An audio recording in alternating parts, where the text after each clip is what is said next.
Hello and welcome to PostgreSQL, a weekly show about all things PostgreSQL. I am Michael, founder of PG Mustard, and this is my co-host Nikolai, founder of Postgres AI. Hey Nikolai, what are we talking about today? Hi Michael, let's talk about performance cliffs and one case particularly, track planning. The reason why I brought this to our attention is that I observed recently over the last few years, I observed several strong cases in production systems, various production systems, where lack of planning phase tracking caused huge effort invested to troubleshooting. And our obvious example is, we talked about this many times. During planning, Postgres logs all indexes with access share log, all tables, all indexes involved, even those which will not be used, it still logs them, right? And we talked a lot about lightweight log manager, contention issues, right? And it happens during planning. And if we don't have track planning, pgstarstatements.track planning enabled, it's not visible to our top-down query analysis. We cannot see which queries spend a lot of time in planning and a lot of buffers maybe, right? And so on. Yeah. Yes, and crucially, not only is pgstat statements not on by default, although a lot of people have it turned on, but pgstat statements track timing is off by default even when you enable pgstat statements. So most folks that enable pgstat statements don't enable track planning, including most cloud providers. So let's zoom out, actually. This is a good point. By default, Postgres presents only poor metrics for query analysis. You have probably, if you have IO timing enabled, in pgstat database you see IO timing, right? You have a number of transactions. You can understand how many transactions per second, not queries per second. It's like Postgres doesn't track it. And that's it. So you don't understand throughput, you don't understand average latency in general. It's super hard, right? And even at the highest level, like my whole database, how is it doing? How many TPS? How many TPS is fine, right? How many QPS and queries per second? And what's about latencies? But if you want to go down and understand which groups of queries, parts of workload are responsible for, where do we spend time, right? For example, or do some work with the buffer pool. To do that, you don't have it by default. You need to install pgstarstatements extension, right? And this is actually most people I know do. This lesson is learned, and pgstarstatements is maybe the most popular extension because of that, right? Definitely. And we did have a couple of episodes about pgstarstatements. It's hard to say that this extension is not good, right? It's really valuable. And there are opinions that it should be already.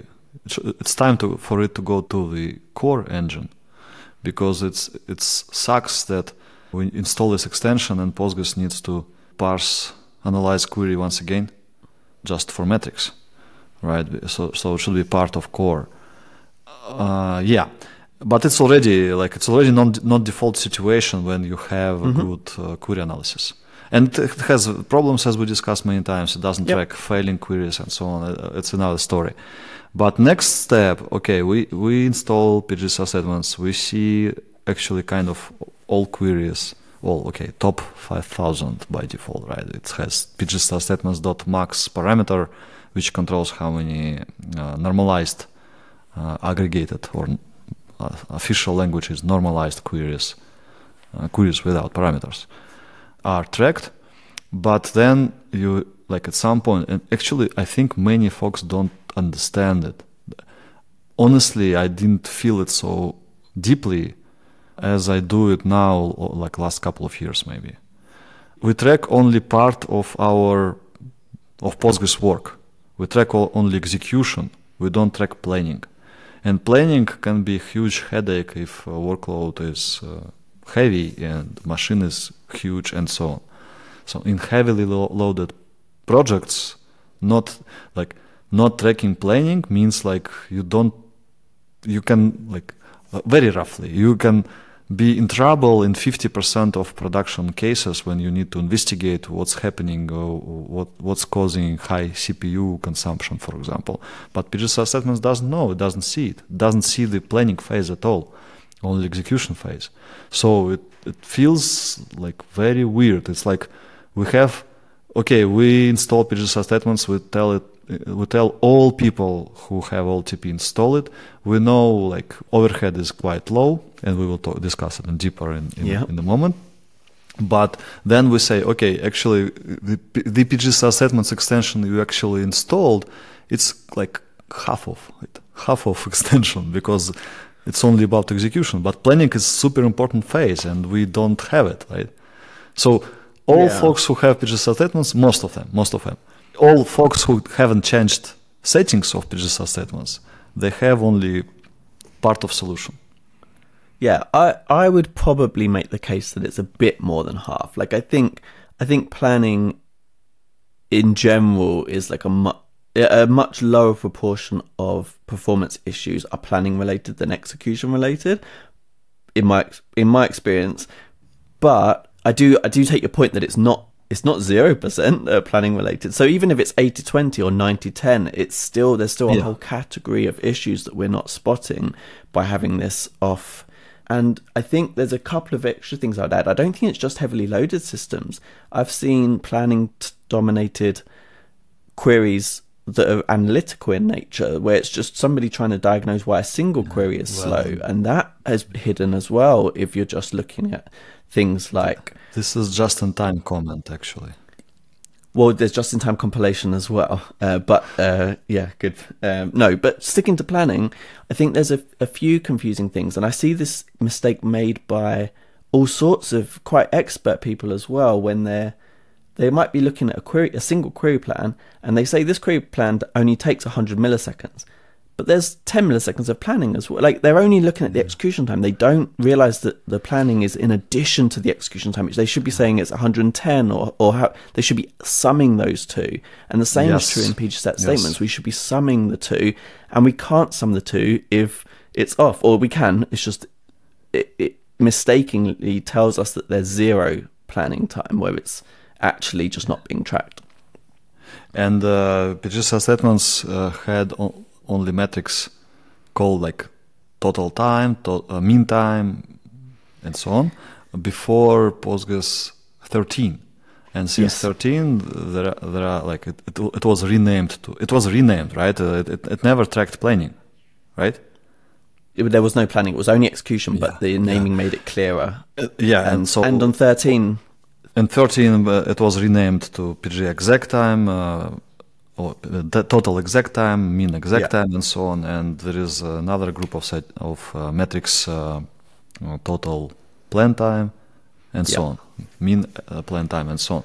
And it means that, okay, we have now the setting, but it's not on by default.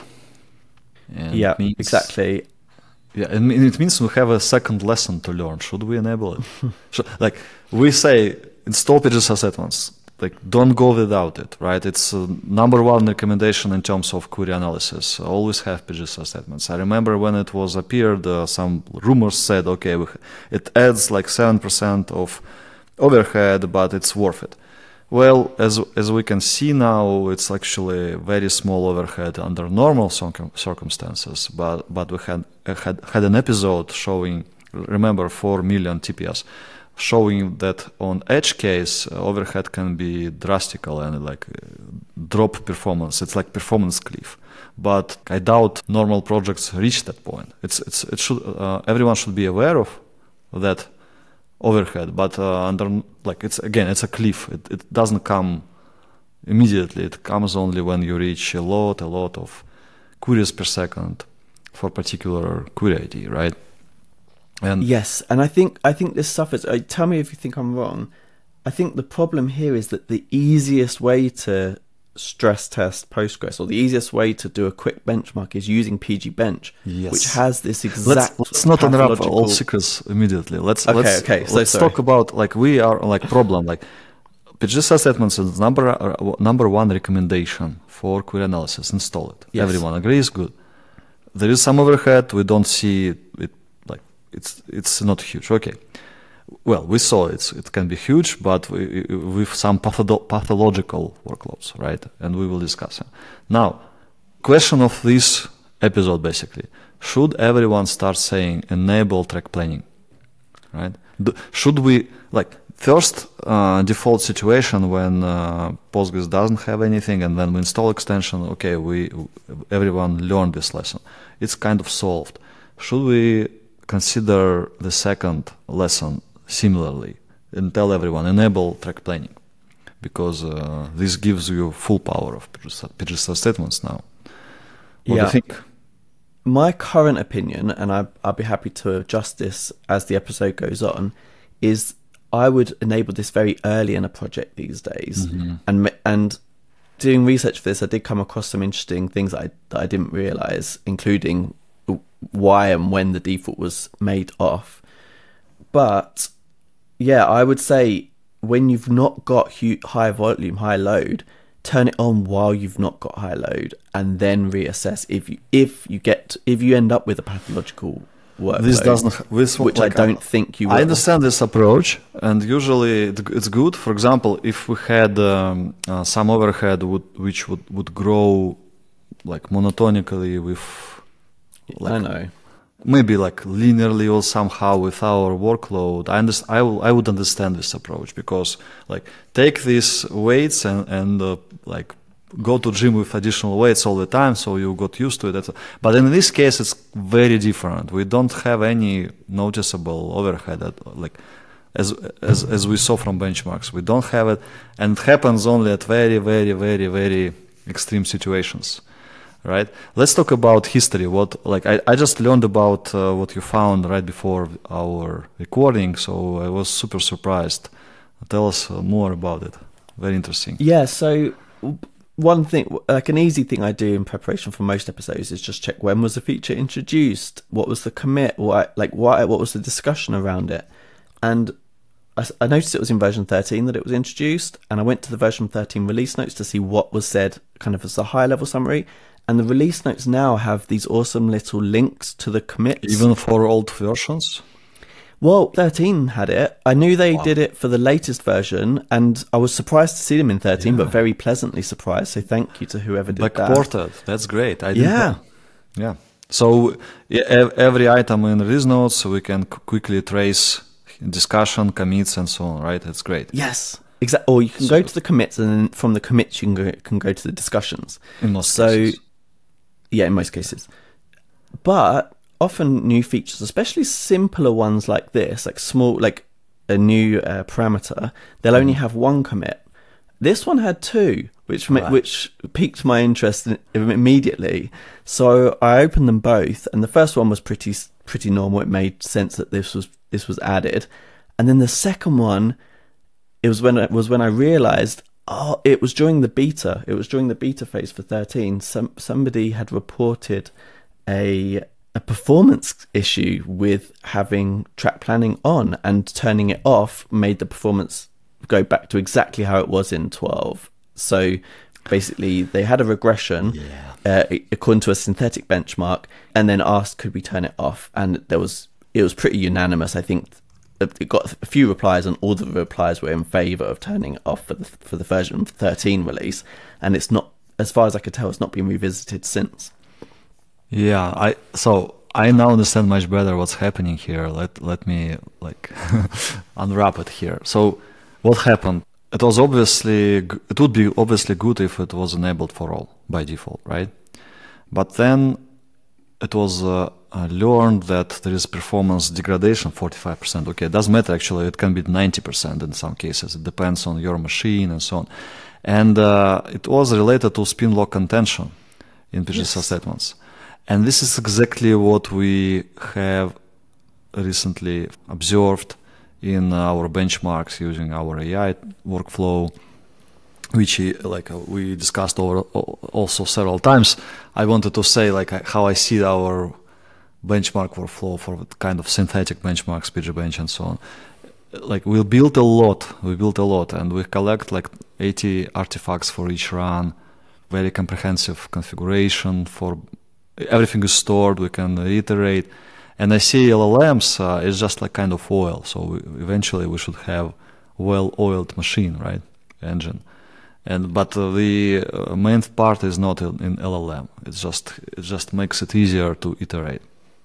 So we wanted to check overhead, and we checked it.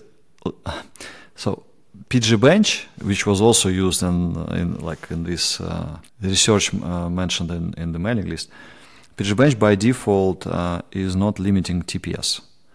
But in normal circumstances, under normal circumstances in production, of course, we don't. So this is not just load test. It's a kind of load test which is called stress test.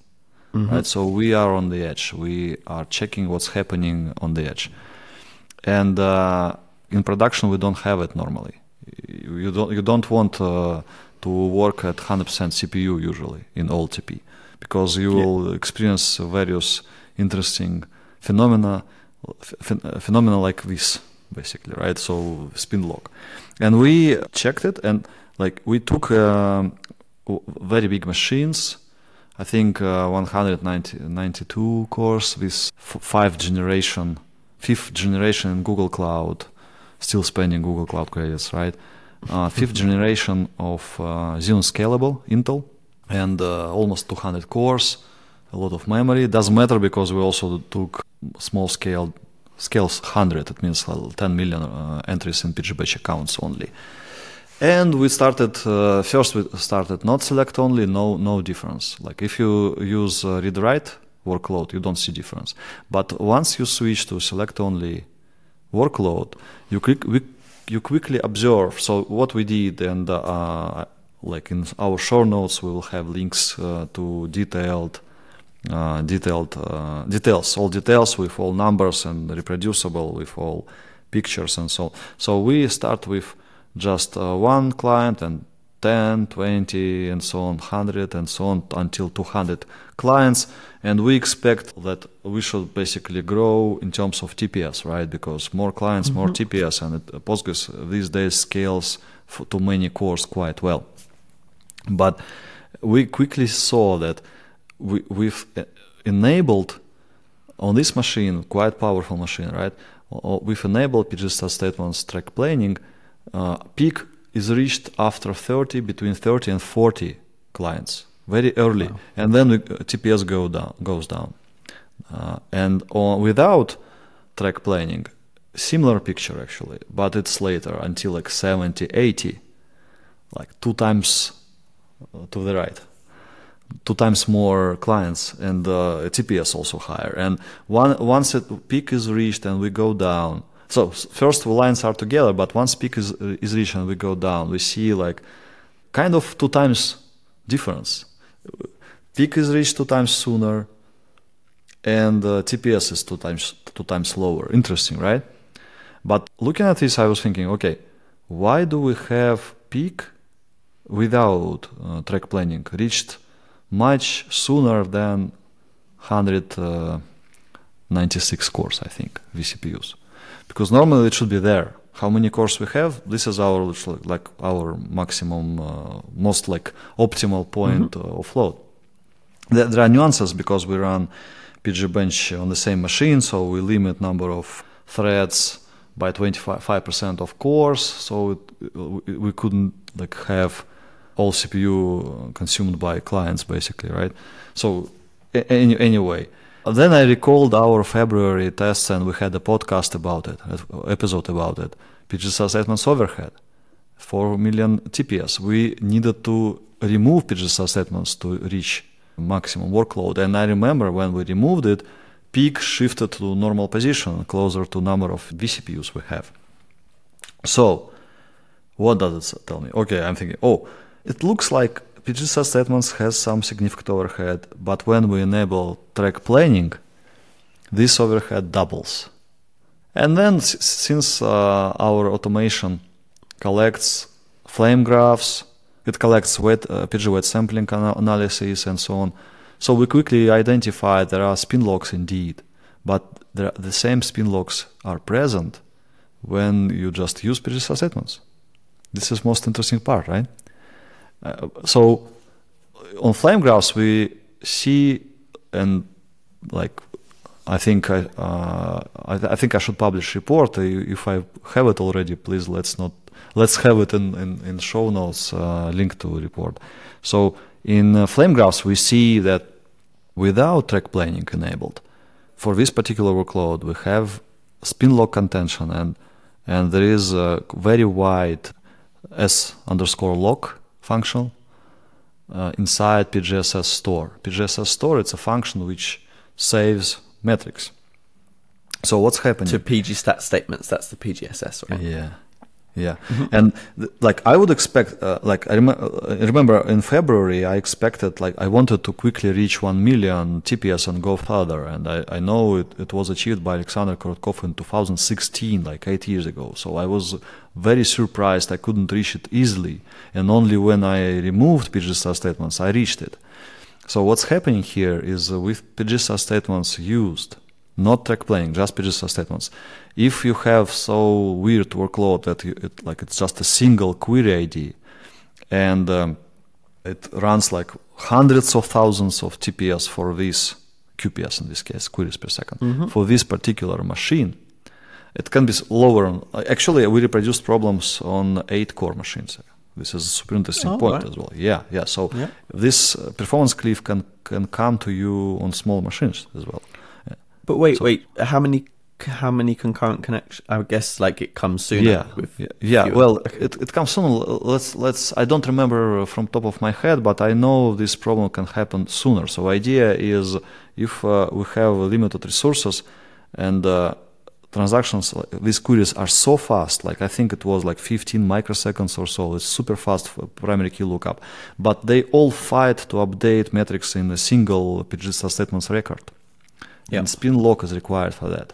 That's why we see spin lock contention, right? So just it's observer effect as it is, right? Pure observer effect. And PGStar statements can have observer effect, but you need to reach a lot of queries per second for. And they have to be really fast queries. Yeah, well, if it's not fast, you won't reach a lot of queries per second. Good point. Because of limited resources, right? Yeah. So and this means that in reality, very unlikely you will see it. Maybe, but unlikely. It should be super fast. Index only scan, for example, and frequency is so high, right? But when you look at flame graphs with track planning enabled, you see exactly two areas similar width. Both are S-log inside PGSS store, and one PGSS store is in execution phase, another PGSS store in planning phase. So metrics are saved separately, and if you enable, they are saved 2 times. That like fully explains what's happening here. If we enable it, we just move performance cliff 2 times closer to us. Well, if we sit in point 0, right? If we shift it already, it's So it explains why in your synthetic benchmarks you got to saturation twice as fast. Yes. All pieces of puzzle are like.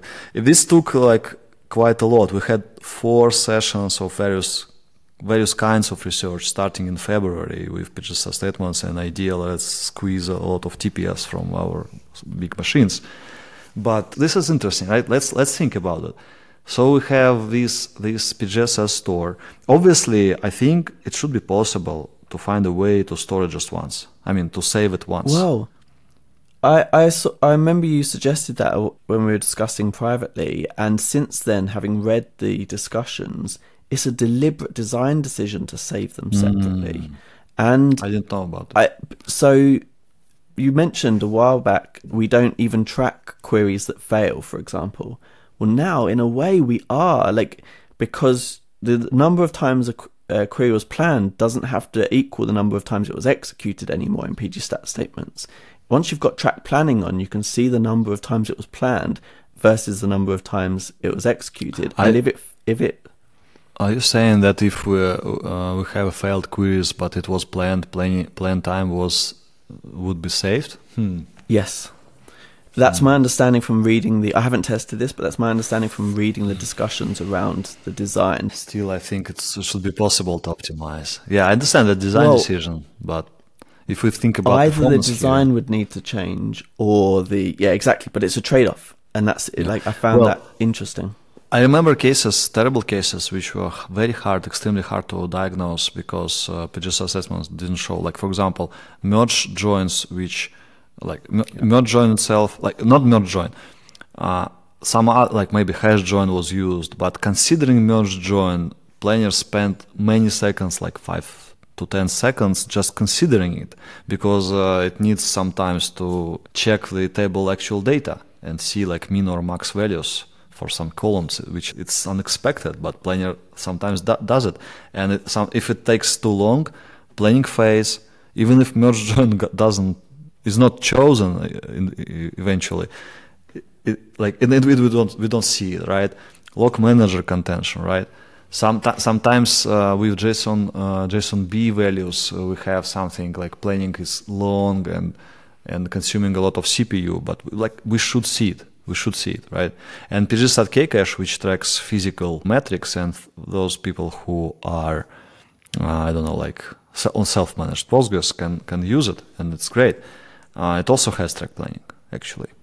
The same parameter, Makes right? sense. On or off by default?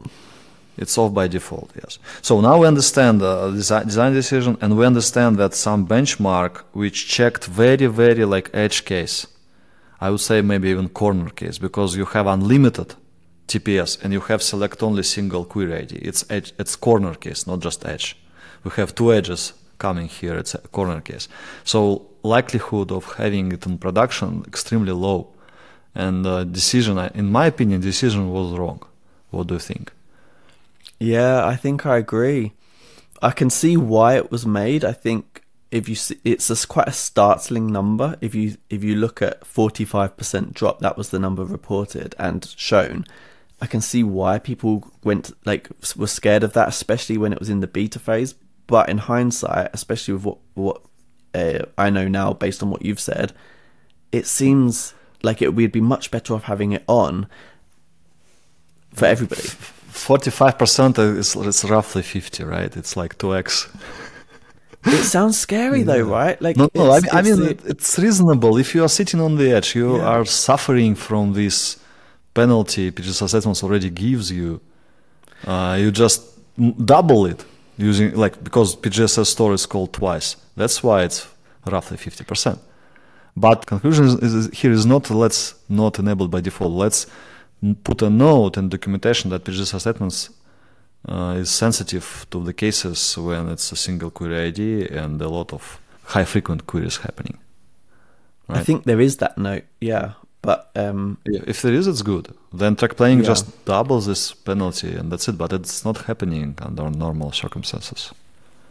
So good. It's a really good point that it's not track planning. Track planning isn't the thing causing this. The track planning makes it twice as bad. But twice as bad is quite a small multiplication factor when you're talking about such an extreme case. Yeah. It would be like if we had twice as, that the transaction ID wraparound is a couple of billion, or a couple of billion in the positive. If it was 4 billion in the positive, that would make a bit of difference, but not a huge difference. At this in these extreme cases, twice isn't that bad. Yeah. So I have two separate questions here. Can we have a single PGS store instead of two? And second question, should we recommend enabling it to everyone, but understanding that it doubles the problem of PGS assessments, which already is present. It's there already, but you just don't feel it, right? You don't feel it, for example, on that machine, almost 200 vCPUs. You don't feel it unless a single query ID has 200,000 calls per second. 200,000. It's insane, right? So this is the edge. It's super far. Yeah. And without track planning, okay, it's 400,000. So not enabling it, you just saying, okay, instead of 200,000, we will have it at 400,000. But looking at your statistics, you see, okay, we maximum calls per second is what? 1,000, 5,000, 10,000. it's already a lot, right? And usually we have different kinds of problems with such queries, which are exactly present during planning time because locking, right? It's already a problem. So, yeah, such a good point. And I wonder if we have high frequent query, single query ID like 10,000, primary key lookup in many cases, maybe in most cases. We say, okay, lock manager can come after you, right? Let's cache it. I don't know, like prepared statements, or maybe PLPG function, indirect caching, and so on. Let's avoid planning. Track planning will be okay, right? I haven't checked, but that would be an interesting test. If you know. If you could do the same test again, but with prepared statements. Statements, it would be interesting to see if track planning is updated at all. Yeah. Presumably, it's not doing planning, so it shouldn't do that update. That's a great point. I'm going to check it because, like as I said, with our almost well-oiled machine, I will just ask to repeat experiment, and with -M prepared, we will see. And basically, it should have effect like we disable it, but we keep it enabled, right? With a pooler, maybe, like with some way of keeping the sessions. Remember last time it was doing the first. Yeah. Would it need to be that or not? I actually can't remember. Maybe that would be fine in this case. In this case, it will be fine because the problem is like it's vice versa. PGBench maintains connection here. What we discussed is that, like in reality, if connection is not maintained, we connect again and then we don't have cache. So reconnection. Okay, I will double check this area. It's a good point, and additional research to make the picture complete. But my gut tells me it should be enabled in many cases, but we should be aware of spin lock contention, which can happen if we have high frequency. Honestly, I'm thinking to find some rule maybe in monitoring. For example, we know this machine has this number of vCPUs, and we can quickly check how many calls per second. Even if track planning is not enabled, we can check it, how many calls per second we have for most frequent high frequency. Order by calls descending. Order by calls, exactly. Yeah. So top 10 by calls, and how big is that? And okay, this number of cores, this number of QPS, this level of QPS, just roughly estimate how far we are from performance cliff. Maybe it's possible to do this, right? For modern, of course, it depends on many things. It doesn't depend on the plan, I think, because saving happens only once. It depends on duration, but not on duration, on frequency, right? So and of course on resources, type of processor you are using. So I think it's possible to have some like a kind of prediction how far we are from this, right?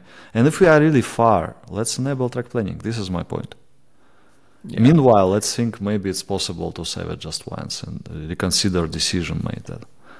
Yeah, I'm really thankful. I like that you made this research. I liked it in my puzzle. Like I still collecting pieces of it. Cool.